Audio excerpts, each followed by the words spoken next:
And now I'm back. It's so good to be back here in the tavern today. Well, I hope your day goes well. Unlike me yesterday, my date stood me up. And of course, I would like to thank the barkeep for holding the fort for me today. Isn't that right, barkeep? Stop your drinking crap, Bart, and do your job. He loves me. Anyway, even if my day wasn't as thrilling as I'd hoped to be, I am still excited to bring to you all the conclusion to our riveting story. And I would like to thank you, my dear patrons, for staying a while and listening these past days. Of course, I would be remiss if I didn't deliver this most important message from the establishment, so if you want to support us, please give us a like, share, and perhaps subscribe to our channel to help make us grow and bring you more stories. Here are the links below. And that's done. But our story is yet to be. So, here we are to our most awaited finale with Karn and the echoes in the dark.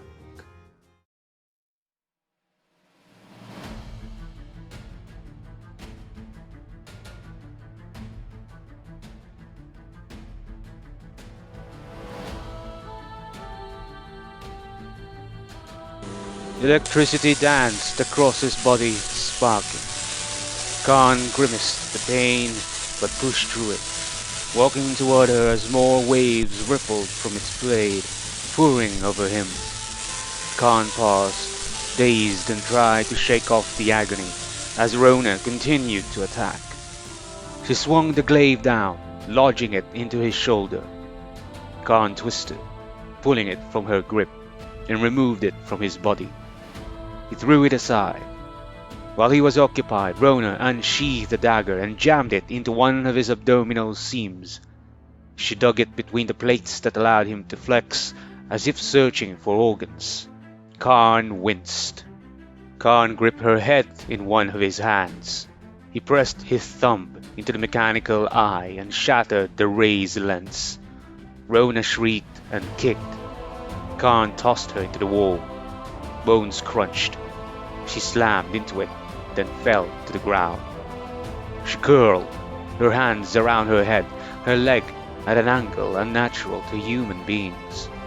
Oil and blood oozed from the broken mechanical parts in her eye socket. She glared up at him from between her fingers, her lips drawn into a rictus. "Why don't you kill me?" Rona taunted him. "Finish me off!" I am not a weapon. Karn neared Shieldred, holding his incendiary device. Although her humanoid part was the size of an ordinary woman, she attached to a scorpion-like body easily 3 times his size. In contrast to that well-crafted beauty, the organic materials grafted into her human torso seemed crude, bloody. Rona had tried her best to replace the organic parts that had burned away in the blind eternities during Shieldred's transit between planes, but its patchwork nature showed. He would tear her to pieces. He would crush her while she was still weak. He would do anything to stop Shieldred from Phyrexianizing this plane. Karn reached up and seized Shieldred's torso, determined to finish this. He would tuck this device between the vulnerable plates of her body and destroy her. At his touch, Shieldred stirred. Her helmeted head craned down toward him. He could feel her with the same senses he used to determine the elemental composition of a compound. Her inorganic components stretched out before him like the pages in a book. Her biological parts lay like dark tumors nested within the metal's luminescent glory. He could read her thoughts, some of them. "Welcome, Father," Shieldred whispered into his mind, one mechanical being into another. "What plans I have for you." Karn recoiled from her slimy whisper, stepping back, and he knew what she had done. Phyrexian sleeper agents lurk in every land in Dominaria. These unknowing spies peppered throughout every government, throughout the military, throughout common people. He saw a brewer dumping hops into a vat, a spy. He saw a scribe sitting at a desk, her hand poised over a letter. He saw an adolescent playing chase with his cousins, pretending to be a monster when he was one Phyrexian armature ready to explode from his back. Phyrexian agents were people's lovers, comrades, colleagues at work. They were everywhere. They could be anyone. Welcome, the whisper echoed within him. Welcome. Karn reached between the plates on her thorax and deposited the incendiary device inside her body. He lifted his thumb to flip the switch that would allow the two chemicals within it to flow to each other and combust. But his hand did not move. His joints had locked. He attempted to look down to examine himself, but even his neck remained rigid. He tried to turn and couldn't move his arms, legs, or torso. He couldn't tell whether he'd been paralyzed or locked into place.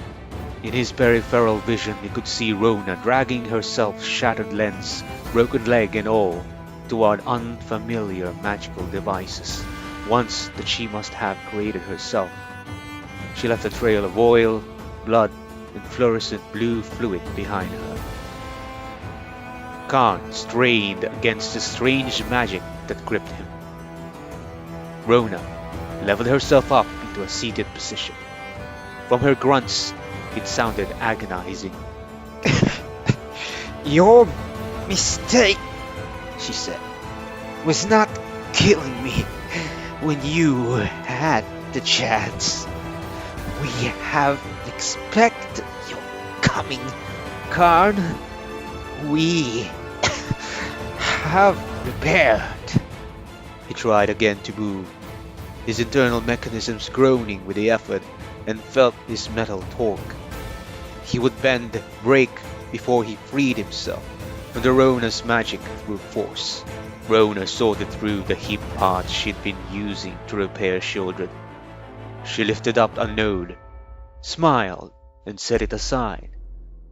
With a grimace, she dug her fingers into her damaged eye socket and yanked out the ruined node, exposing raw tissue and a piece of gleaming skull near her eyebrow. A gout of clear liquid spurted out. She clicked the new node into place. Roars boomed through the cavern. Rock sifted down, pinging against Karn's body.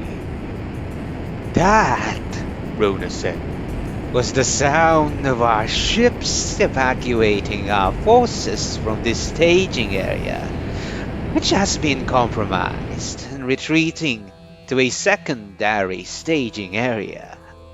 We have many bases across Dominaria.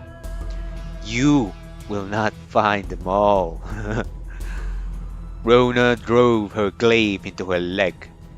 She grunted, slicing through her clothing and her flesh.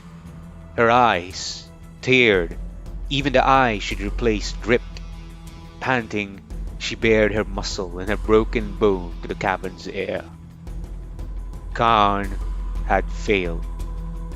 Held with Rona's magic, he would be unable to warn his friends, unable to fight at their sides, unable to save them when the completed Phyrexian agents exploded from their dearest companions to kill them.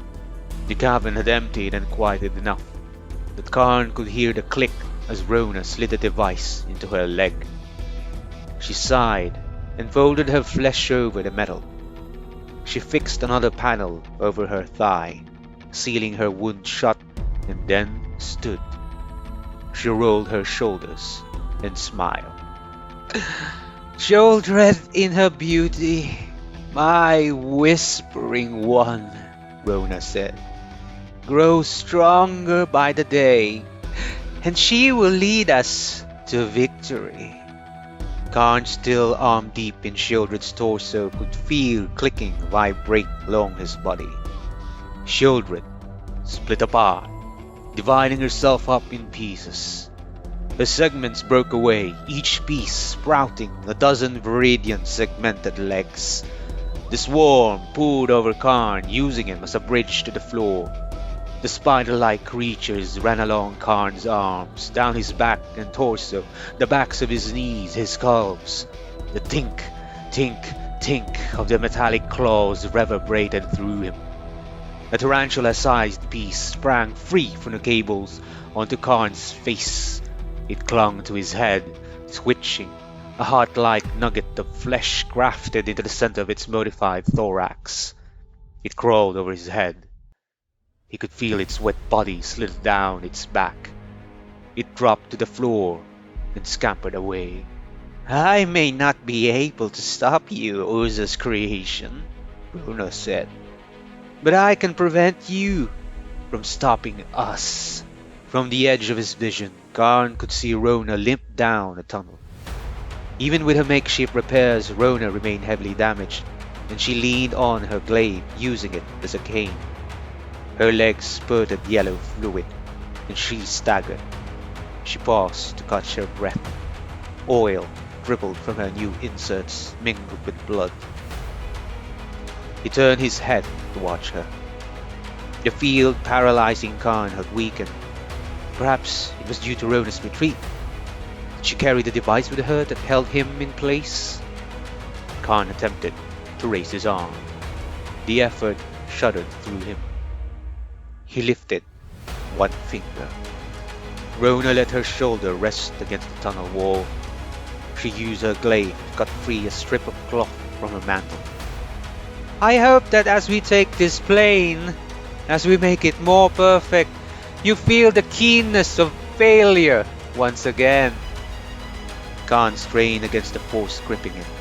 His jaw ached. What? Rona bound the cloth strip around her leaking leg in a tourniquet. As you watch the people you've known for eons transform and turn against you, I hope it hurts. Why would you say that? Karn managed. He had to keep her talking. If he could break free...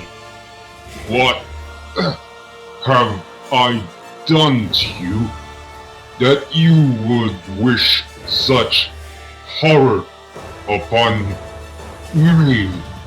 When the Mirrans became Phyrexian, Rona said, it was the best thing that ever happened to them. They were independent from their creator.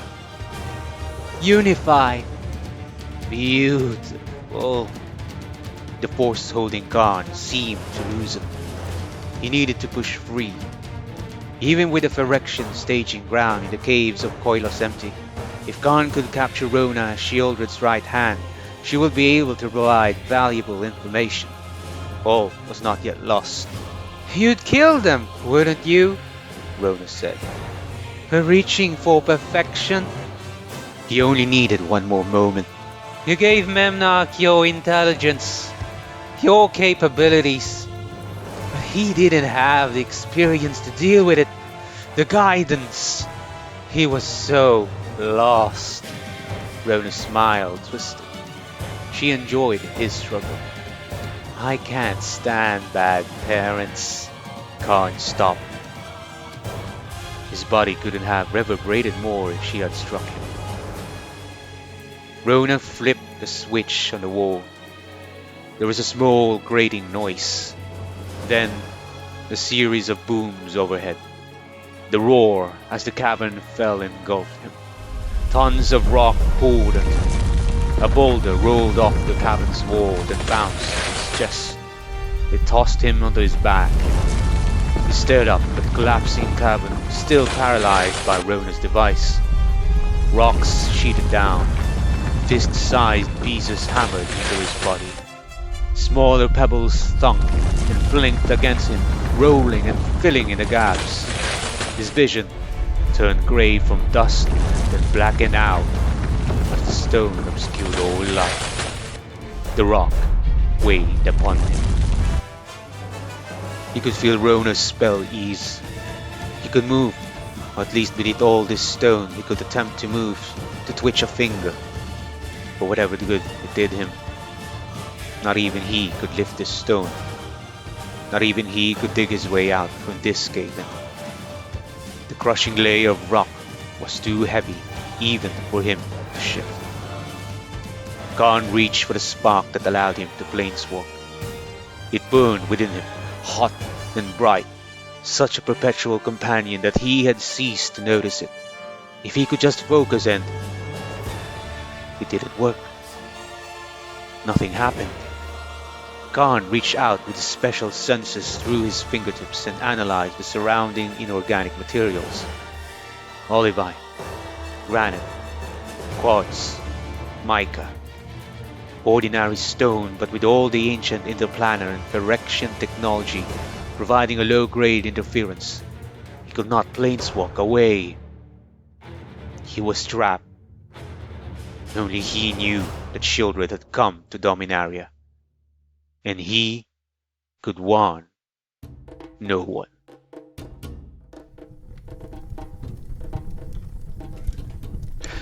And that concludes our tale. That's a little dark, isn't it? Well, I don't write these stories, I just tell them as it is. And if there's one thing I've learned about this story is that one shouldn't go looking for trouble inside dark caves filled with mad cultists and murderous glaive-wielding women. Well, hopefully our next tale will have a more upbeat tone. But until next time, I am Mordecai the Solemn Bard, forever at your service. Goodbye, and have a pleasant evening ahead.